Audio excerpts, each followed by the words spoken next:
Oke, assalamualaikum warahmatullahi wabarakatuh. Kembali lagi di channel saya, By Haki Reptil. Oke, teman-teman, di sini ada beberapa ekor iguana yang dihandle. Nah, oke teman-teman, di sini Bang Bay akan mau beritahu nih kepada teman-teman nih. Nah, ada beberapa hal yang harus teman-teman ketahui nih, yaitu ada 5 hal yang teman-teman harus ketahui sebelum melihara iguana. Nah, takutnya teman-teman nih udah melihara iguana luar nih, terus tiba-tiba nyesal. Nah, nyesalnya gimana? Bang, iguana kukunya kok tajam, Bang. Bang, iguana kok repot sih meliharanya, karena harus dijemur terus, Bang. Kenapa nih iguananya harus dirawat seperti ini ya? Agak ribet Bang meliharanya, Bang. Nah, langsung aja nih Bang Bay kasih tahu teman-teman, ada 5 hal yang harus teman-teman ketahui sebelum melihara iguana. Yaitu pertama-pertama teman-teman harus tahu teman-teman. Nah, melihara iguana ini sebenarnya sangatlah mudah teman-teman. Tapi sebelum melihara teman-teman harus tahu nih, iguana ini teman-teman, yang pertama iguana ini ketika kita pelihara, dia sangat membutuhkan yang namanya sinar matahari. Nah, kenapa seperti itu? Karena mereka ini adalah hewan reptil arboreal ya. Mereka ini suka manjat, suka makan sayur-sayuran ya pada umumnya. Dan teman-teman harus ketahui nih, ketika iguana jarang dijemur, dia nanti bakalan sakit teman-teman. Kan sayang sekali ya teman-teman ya, iguana secakap ini kok jarang dijemur gitu. Sebenarnya jemur itu enggaklah sulit teman-teman. Tinggal teman-teman siapkan box seperti ini ya. Nah, box putih, terus tutupnya seperti ini, dan tutup ini pakai kawat ya. Terus jemur aja tuh. Nah, jangan kelamaan jemurnya ya, takutnya dia nanti jadi iguana kering. Nah, oke teman-teman. Pertama, teman-teman harus tahu iguana ini membutuhkan yang namanya sinar matahari. Nah, gunanya untuk apa? Ya membantu untuk pencernaannya si iguana, membantu untuk masa pertumbuhan si iguana, membantu dia untuk ganti kulit. Lah, iguana ganti kulit, Bang? Ya, iguana ganti kulit, tapi tidak seperti ular ya.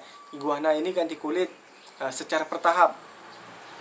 Misalnya berawalnya dari perut dulu yang lepas, terus nanti tangannya ini, kulit di tangannya terus copot, terus di punggungnya, speknya, ekor, hingga ke seluruh badan. Dan itu tidak secara keseluruhan, bertahap-tahap. Nah, oke. Jadi teman-teman harus paham ya, iguana yang membutuhkan namanya sinar matahari buat dia berjemur. Oke.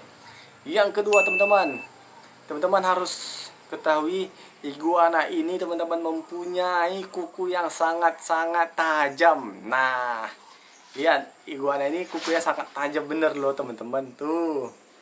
Oh, itu blur. Lihat tuh kukunya. Karena iguana ini adalah merupakan jenis hewan reptil yang arboreal ya. Mereka ini adalah hewan pemanjat. Jago, sangat handal memanjat pohon nih iguana ini teman-teman. Ya sangat wajar aja ketika kita handle iguana, terus tangan kita berbaret-baret, ada luka-luka, lecet-lecet. Itu sangat wajar sekali teman-teman. Karena iguana ini merupakan hewan yang handal memanjat, manjat pohon, manjat ranting-ranting. Nah, iguana ini sangat jago loh teman-teman memanjat. Nah, teman-teman harus ketahui ini. Dan gimana Bang solusinya Bang ketika iguana kukunya panjang terus kita pingin handle? Nah, teman-teman bisa motong kukunya. Jangan potong langsung habis ya, potong tuh seperti ini teman-teman ya. Ini contohnya nih, potongnya cukup di ujungnya aja teman-teman. Apabila teman-teman motongnya tuh hampir setengah kuku, nah itu nanti kukunya bisa berdarah teman-teman ya. Jadi potongnya itu di ujung kukunya aja teman-teman, yang mana terlihat iguananya ini kuku yang seperti ini. Ujungnya aja yang digunting bukan gunting tapi dipotong pakai jepit kuku. Nah, oke, sampai sini udah paham ya teman-teman, bahwasannya iguana ini mempunyai kuku yang sangat tajam. Nah, oke. Yang ketiga teman-teman harus tahu teman-teman, iguana ini pemakan sayuran teman-teman. Nah, oke. Sampai sini teman-teman pada umumnya masih tahu lah ya, bahwasannya iguana ini pemakan sayur-sayuran. Tunggu dulu. Ini ngapain nih turun nih? Sini aja, Bro. Nah, sini aja nih. Nah, diam di situ ya, diam di situ. Nah, oke. Kita lanjut. Jadi iguana ini memakan sayur-sayuran teman-teman ya. Jadi apabila teman-teman ingin melihara iguana, teman-teman harus tahu nih bahwasanya iguana ini memakan sayur-sayuran. Nah, ada satu sayur yang harus teman-teman hindari. Tapi ini menurut Bang Boy aja ya. Tapi kalau teman-teman yang lain nggak tahu juga Bang Boy, yang entah mereka melakukan hal itu apa tidak, Bang Boy saranin jangan kasih iguana ini makan sayur bayam. Kalau sayur sawi, pak cuy, apa ya, sawi pahit, sawi manis, atau kangkung, kangkung darat, kangkung rawa, ya nggak masalah menurut Bang Boy ya. Tapi kalau dikasih bayam, nah kalau bisa hati-hati teman-teman. Saran Bang Boy jangan dikasih bayam deh. Nah kenapa seperti itu? Karena bayam ini mengandung apa ya, kayak berpasir-pasir gitu teman-teman ya. Sementara kalau orang tua Bang Boy masak sayur nih, pas Bang Boy makan bayam nih kayak ada serat-serat pasir-pasir gitu. Tapi nggak tahu lah ya buat teman-teman yang lain apakah seperti itu apa enggak. Dan kalau bisa iguana jangan diberi makan bayam, takutnya iguana ini mengenai penyakit yang namanya BS. Apa itu BS? BS itu adalah Blood and Stone, yaitu adalah penumpukan kalsium di badannya, penumpukan kalsium ya kalau nggak salah, atau apalah gitu.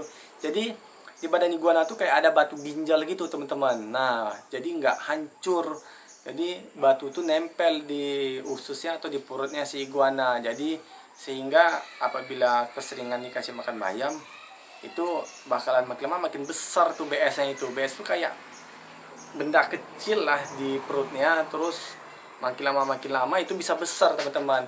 Nah itu salah satu itu untuk menghilangkan BS-nya itu dioperasi teman-teman, apabila kalau udah parah ya teman-teman ya. Nah kalau saran Bang Boy jangan deh kasih bayam. Selama Bang Boy melihara iguana nggak pernah kasih makan bayam. Jadi aman-aman aja sih selama ini. Oke, sekarang kita lanjut lagi yang keempat ya teman-teman ya. Teman-teman harus tahu nih, kalau iguana ini adalah hewan yang ini ya, mereka ini sangat teritorial. Apa itu teritorial? Mereka ini nggak bisa digabungin teman-teman sama yang jantan. Kalau jantan kejumpa sama jantan, kelahi teman-teman. Apalagi kalau udah sebesar ini teman-teman ya. Nah kalau udah sebesar ini udah panjang 90 cm kayaknya, lebih lah ya, 80 cm ini lebih kurang. Kalau udah segede ini, kalau kalian gabungin jantan sama jantan, dia bakalan kelahi teman-teman. Nah harus teman-teman ketahui tuh sebelum melihara iguana. Iguana ini hewannya teritorial. Karena kalau teman-teman melihara satu iguana itu ya masih aman lah ya. Apabila teman-teman melihara iguana itu melebihi dari 1 atau 2 atau 5 atau 10, terus lebih kebanyakan jantan, nah hati-hati teman-teman. Karena iguana ini nggak bisa digabungin kalau udah satu kandang. Pokoknya kalau ada yang namanya jantan, mereka nggak bisa gabung. Ntar berkelahi iguananya, aduh kasian banget. Apalagi kalau misalnya dalam satu kandang 2 iguana, jantan pula lagi kedua-duanya, waduh pasti kelahi itu. Apalagi kalau ukuran sebesar ini. Kalau ukuran baby masih aman teman-teman ya. Oke, itu teman-teman harus ketahui itu ya, bahwasannya kalau iguana jantan sama jantan nggak bisa digabungin, kecuali kalau betina sama betina tak masalah, atau satu jantan 4 betina digabungin dalam satu box, ya itu tak masalah, asalkan betinanya jangan besar. Kalau betinanya kecil, jantannya besar, tak masalah. Takutnya betinanya besar, jantannya kecil lah, malah si jantan ini yang azab sama si betina. Mau juga dia berantem, asalkan betinanya besar, jantannya ini kecil, dihantamnya. Gitu teman-teman. Oke. Dan yang terakhir teman-teman, hati-hati sama iguana yang birahi. Nah, apabila teman-teman pemula melihara iguana, rawatan dari baby sampai besar, apalagi teman-teman yang meliharanya tuh cuma 1 ekor, dari baby sampai besar kan, udah panjang 1 meter lebih. Nah harus hati-hati teman-teman. Hati-hati itu dalam artian apa? Karena iguana jantan ini ya paling sensitif. Kalau udah gede-gede gitu dia paling sensitif, yang namanya itu kalau udah masuk dia musim birahi. Nah hati-hati teman-teman sama iguana yang birahi, terutama yang jantan ya. Jantan. Kalau betina, Bang Boy nggak terlalu apa-apa kali lah gitu ya. Tapi tetap hati-hati lah sama iguana yang birahi, terutama yang jantan teman-teman. Karena iguana yang birahi ini agak sensitif. Sensitifnya kenapa? Teman-teman paham sendiri lah ya. Ntar dia bisa gitu, bisa nyambet ekor, bahkan dia bisa ngejar orang loh teman-teman kalau iguana ini birahi. Nah, gimana ngatasin iguana birahi ya? Teman-teman kawinkan dong. Masa iya jomblo terus si iguananya? Oke? Sampai paham lah ya, sampai di sini lah ya, bahwasannya iguana itu pertama membutuhkan sinar matahari. Nah, kedua kukunya harus hati-hati ya, kena tajam. Terus makannya sayuran, hindari makanan yang seperti kayak bayam, atau jangan dikasih daging gitu ya. Yang keempat apalagi ya, iguana jantan nggak bisa digabungin, jantan sama jantan nggak bisa digabungin. Tapi nggak tahu ya kalau di luar sana yang bisa. Ya kebanyakan selama Bang Boy melihara ini nggak bisa digabungin karena dia berantem. Siap-siap pulang-pulang kerja lihat iguananya udah siap berantem, tiba-tiba udah tengkak-tengkak aja gitu. Nah, dan yang terakhir, hati-hati sama iguana yang birahi. Oke. Sampai di sini teman-teman paham ya, sebelum melihara iguana teman-teman harus mempelajari atau mengetahui hal-hal tersebut agar kedepannya teman-teman udah ada antisipasi atau udah mengetahui sebelum iguana itu bertingkah-tingkah seperti itu. Nah, oke. Mungkin sampai di sini teman-teman udah paham ya sama penjelasan Bang Bay atau Bang Boy. Oke. Sampai di sini terima kasih sudah menonton video Bang Boy. Jangan lupa beri like, comment, dan subscribe dan juga share agar channel ini bisa berkembang lagi. Oke, sampai di sini terima kasih. Assalamualaikum warahmatullahi wabarakatuh.